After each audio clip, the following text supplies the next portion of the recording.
you'll hear a conversation between two students in the dining hall of the college. First, you have some time to read questions.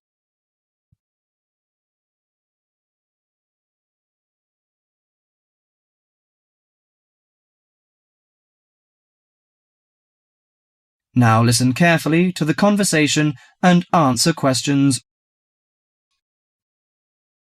Hi, Max. How are you? Hi, Melanie. I'm fine. In fact, I'm preparing the coming holidays and I want to have a car tour with my friends. That sounds lovely. How is your preparation? Well, I haven't begun yet because I'm not quite sure how to rent a car and what the expense is like and something like this. Ha! You've run into the right person. I did the same last holiday and I can recommend it to you. I went to Avis Rent-A-Car Company, which is at 14A Dover Road, Oxford. Let me write it down. Is it DOVER? Yes, and the telephone number is 634-0963. But if you book for the first time, dial another number with extension. That is 634-0853, extension 54. OK, thank you very much. I'll have a try.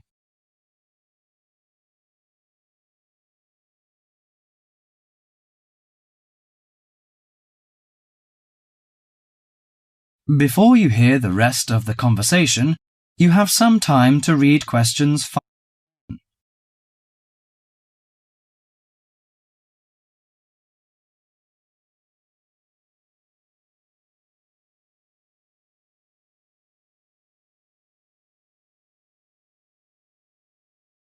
Now listen to the conversation between Max and the assistant.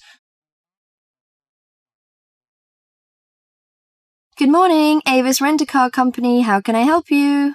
Hi, I want to book a car for tour. I want to inquire some information about the grade of the cars and the prices. No problem. We offer a wide selection of rental cars to choose from luxury car to economy car, compact car, minivan, and pickup truck. Well, luxury car is obviously out of my price range, but compact or economy is not big enough. You know, we have 7 persons together. Well, how about a minivan? It's perfect for road trips and will make your journey feel like you're in a living room on wheels. I think that's good. Well, what does it feature? I mean, what facilities does it have? Unlike most minivans with manual transmission, the rental minivan cars have feature automatic transmission, air conditioning, and AM/FM stereo. If you drive a long, smooth way, you can use the cruise control, which will save you a lot of energy. Good. How much is the price? If you rent an intermediate one, it will cost you £55 each day. If it is standard, the cost is £45 per day. I think the standard is enough. Oh, we have a special 50% discount for weekends, from Friday to Sunday. But that doesn't apply to tax, recovery fees, and optional services.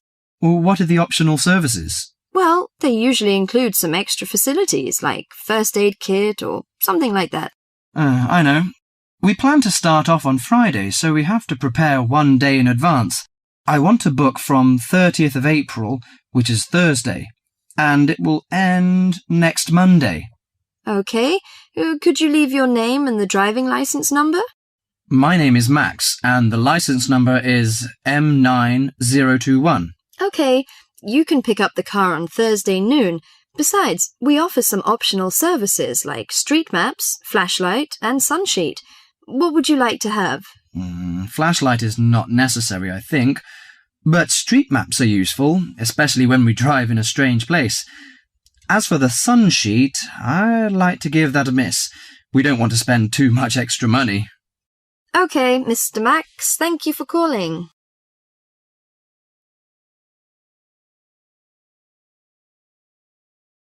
That is the end of part 1. You now have half a minute to check your answers.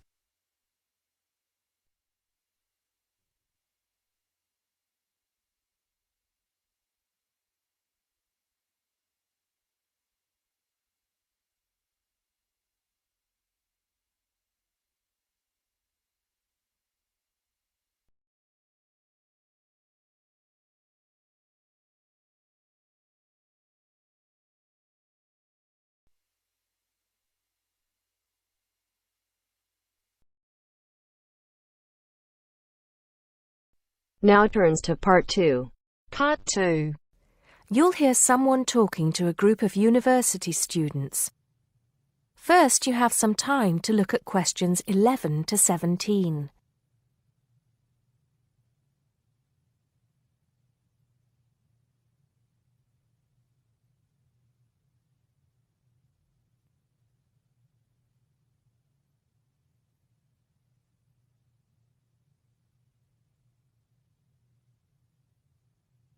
Now listen carefully and answer questions 11 to 17. Good morning, everybody, and welcome to Upton University. I hope you are settling in and beginning to find your way around. I know how confusing it can be when you start life at university, and that's why we have Freshers Week to help you find your feet. Before I go any further, I should perhaps introduce myself.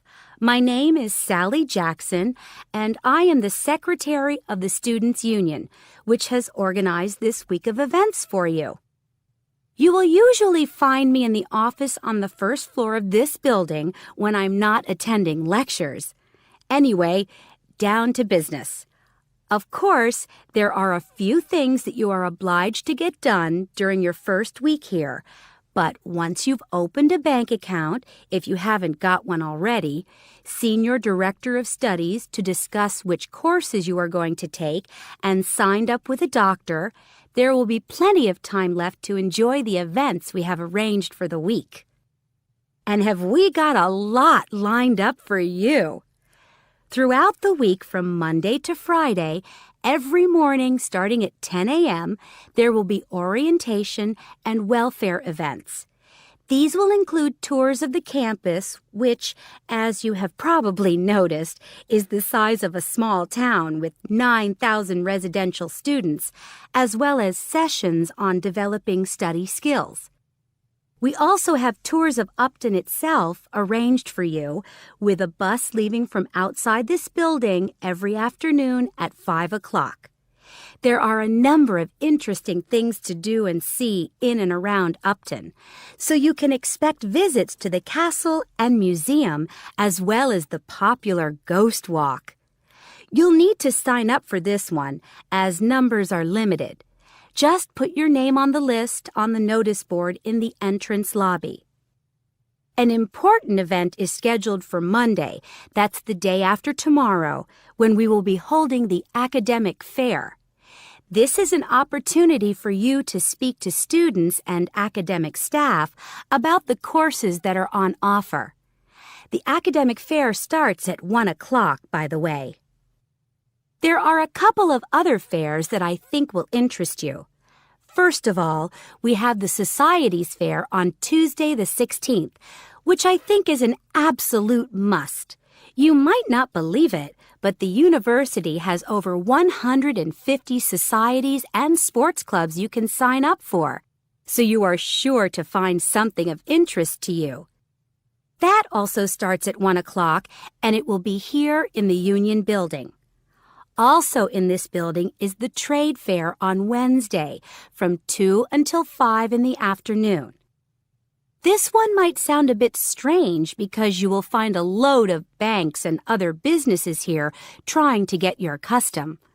You will find plenty of bargains and, best of all, a lot of the businesses give away stuff for free. Before you hear the rest of the talk, you have some time to look at questions 18 to 20.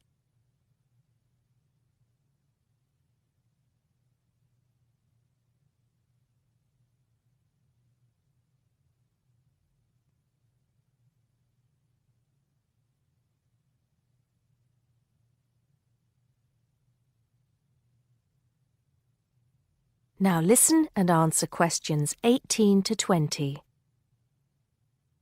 We've also got a great entertainment program lined up for you, starting tonight with our welcoming party. We have a top band lined up for your entertainment, but I'm not allowed to say who they are. All I can say is that I am sure you will not be disappointed. So come along to Blackmore Hall at 9 o'clock this evening to get your university experience off to a flying start. Just one point. I'm afraid this event is limited to freshers only. Because of space restrictions, you can't bring a friend tonight. Sorry about that. There's more fun and games on Monday in the Cotswold Theater here on campus. We have booked two of the cleverest comedians in the country, Paul Frazier and Jenny Brown, for a 3-hour show.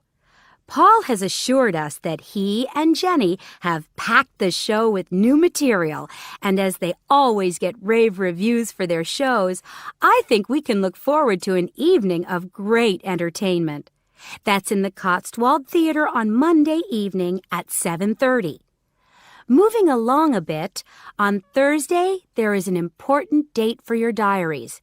This is the official Freshers opening ceremony, when the dean welcomes you to Upton University.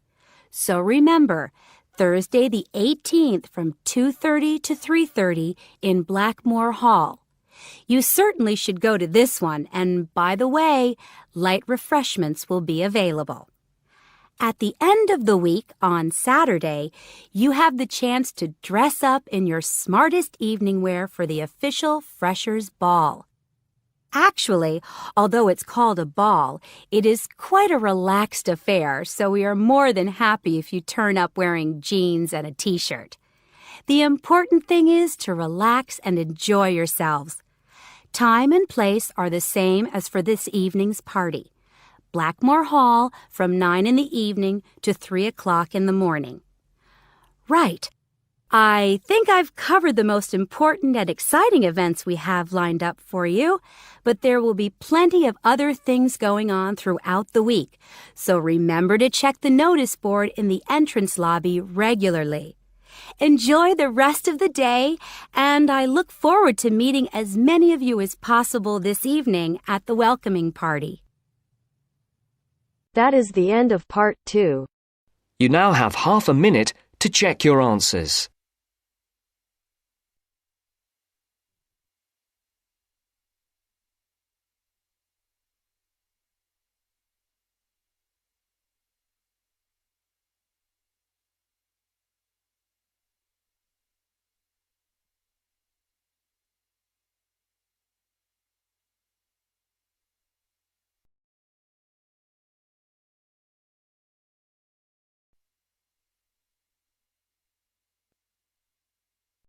Now turns to part 3. Part 3. You will hear a discussion between 3 students, David, Joseph, and Carrie. In the first part of the discussion, they will be talking about lounges in different school buildings on campus. First, look at questions 21 to 24.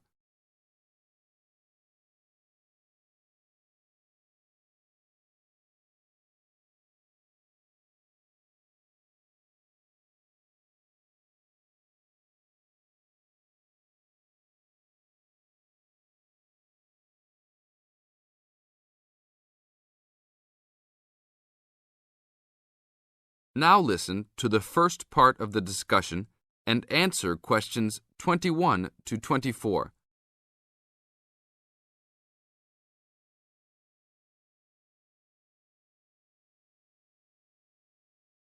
Hey, Joseph. Long time no see. How's it going? Oh, hey, David. It's going fine. I'm a little overwhelmed with all these new courses, but I'm hanging in there. Have you met my girlfriend, Carrie? No. Hi, Carrie. Hi, David. Joseph told me about you. You two had quite the time last semester in European history, I hear. Yeah, we like to hang out after class. Now it's a little harder, though. Lounges aren't as good as they were back there in Wilson Hall. Yeah, they had chairs, couches, and tables to put your stuff on. And that lounge was full. There must have been 25 seats in there. Really? The lounge in Jones Hall, where I have my communications course, only has about 10 chairs. It's awful. We all just stand around or leave. I wish we could hang out more. Well, Agriculture Hall is next door. Their lounge is on the first floor, and it has couches. I think there are about 6 of them, and they're comfortable and hardly used at all. That's not a good idea. Thanks. But don't go to lounge at Skidmore Hall. I don't even know why they call it a lounge. It's just 4 chairs in the corner of the main walkway. In the second part of the discussion, David, Joseph, and Carrie continue talking about conducting a survey. Before you hear the rest of the talk, you have some time to look at questions 25 to 30.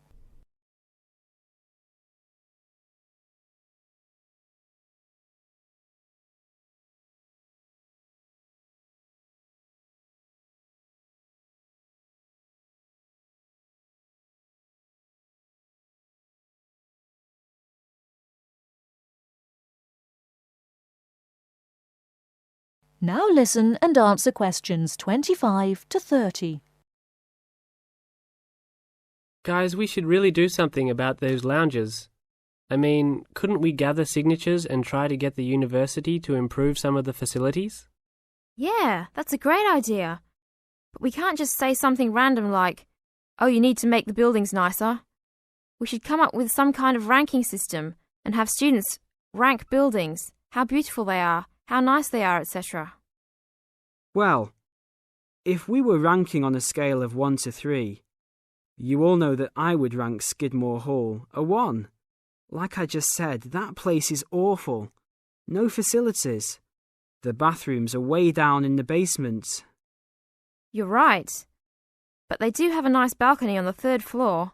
That might increase its value. But you shouldn't rank the architecture. You should rank how nice the building is for students to hang out in. Oh, okay, then I agree with you. So should we do this? I think it's a great idea. But let's try it ourselves on a couple buildings so that we can work out any bugs in it. I think Wilson Hall is the best. Sure, but we've already begun. We will give a building 1 point if it has poor facilities, not enough chairs and no vending machines, that kind of thing. And give a building 2 points if it is okay or acceptable. We can rank buildings that we really like as having 3 points. So like Joseph said, I think Wilson Hall is the best. It should have 3 points for sure. And Skidmore has a 1. Now what other buildings should we rank? How about Merris Hall? No, they're not done with that one yet. But it looks like that will be a good place to hang out. How about Agriculture Hall? You said something about that hall a bit earlier. Oh yeah, they have that lounge with couches that no one uses. But that might indicate that people don't hang out there for other reasons. They don't have any drink machines. That's why I never go there. Oh, well, then I think it's an average building. Let's give it the middle ranking. I agree. It could be improved slightly, but it's got a couple of nice features. I like that lounge in that 3rd floor, for example, but the stairs are too short. I always trip when I'm walking up them. This ranking is getting complex. Okay, one building we haven't talked about is Canton Hall. What do you guys think of Canton? Is that next to the law building? Yep. It's got this excellent connecting corridor with chairs and desks to relax and work at. The cafeteria there is great too. I think that place is just as good as Wilson. Well, I've only been there once, and didn't know that was what it was called. It was kind of confusing, and it's kind of far for me to go, but I liked it. So I'll give it the middle ranking. 2 points because it had nice facilities, but a poor and confusing layout. Oh, Joseph, you like Canton Hall? I hate that place. It's so mechanical, cold and impersonal. The furniture is nice, sure, but it's the last place on campus I would go to. I give it a 1. Interesting. Well, let's write this little survey up and start passing it around. I don't have time to type it up. Can you? Sure. I'll do it after my biology class. Should we meet up at Wilson tonight around 8? Sure. No problem. We'll see you then.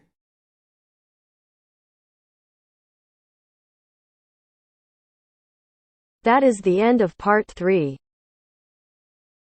You now have half a minute to check your answers.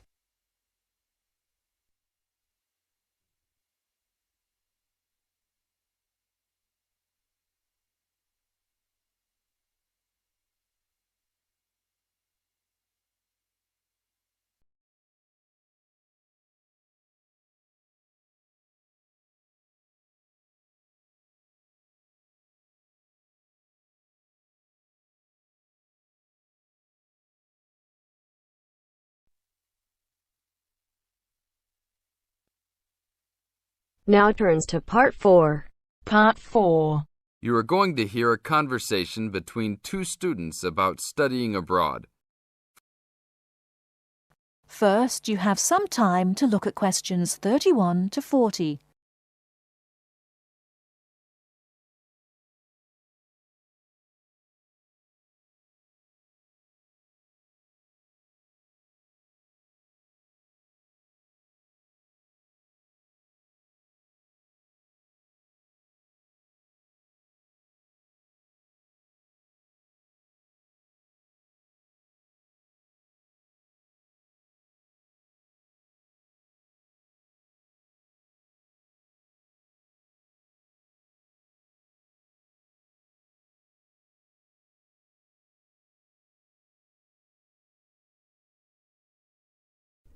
Now, listen carefully and answer questions 31 to 40.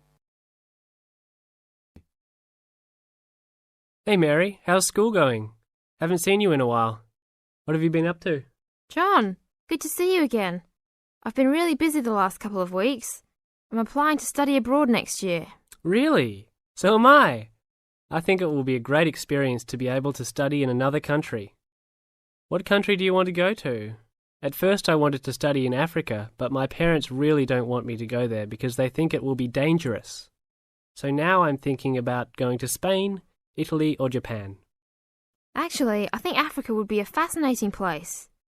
I would want to go there to visit. Maybe not to study, but definitely I would want to go visit. For next year, I want to go to either China or Germany to study. But my parents can't afford any European countries. So maybe... Why China or Germany? Well, I want to go to China because I think it's a really interesting country with a long history. Plus, it has been changing so much, and I think it is a great time to be there. I really want to improve my Chinese also, and I've been taking Mandarin courses the last 2 semesters. I would want to go to Germany because my mother is German, and I want to learn more about my cultural background. How about you? Why are the countries you chose? Well, I want to go to a Spanish-speaking country. I took Spanish in high school, so I figure if I go to a Spanish-speaking country, I'll be better off knowing some of the language already. But I have already been to Mexico many times, and South American countries don't have classes for my major, except for Brazil, but they mostly speak Portuguese there. I would want to go to Italy because I want to do a study about ancient Roman civilization. It has always been a dream of mine to go and see Pompeii and the volcanic ruins. Plus, my family has Italian roots and I love Italian food. I want to go to Japan mainly because my girlfriend was born in Japan and always tells me all of these fascinating stories about Japanese history and culture. I am a big fan of sumo wrestling also, so I've always wanted to see a sumo match in person. I really love sushi and almost all Japanese food. Recently, I have started to watch some Japanese baseball too. But of course, these are all secondary reasons. My main reason is of course my girlfriend and understanding her culture. I don't speak any Japanese though, so that is my major drawback. I think it is much better to go to a country if you can speak the language. That's great. When do you have to decide by? I have to finish all my applications this week. I'm really stressed trying to finish everything, on top of all my schoolwork. I'm almost done with my applications. I just have to finish the Italy application. I think my last choice is Italy, so I'm doing that one last. How long do you want to go for? I think I'm only going to go abroad for 1 semester, or else I won't be able to graduate on time. I have many classes left until I can finish my degree, and I'm not sure if I will be able to take them studying out of the country. I think I might be able to study in Spain because my Spanish is fluent, but definitely not in Italy or Japan, unless they have classes offered in English. I want to go for a year. I've heard that it's better to go for a year because you get a fuller experience and get a better grasp on the language. But I understand that most people can't finish their degree in time. It was hard trying to decide which country I would rather go to, but I think my first choice is to go to China. I know Germany will be great also. Either way, I will be thrilled to have the opportunity to study there. What's your first choice? I really don't have one. Actually, I think I'm like you. Just being able to study in another country will be great. Either Japan or Spain will be awesome. Italy will be awesome too. But I've been there a bunch of times, so I think I prefer to go somewhere else. Sounds exciting. We'll have to go to class now. It was great talking to you again. See you around next time? Yeah, sure. See you around. Hope that everything goes well. That is the end of part 4. You now have half a minute to check your answers.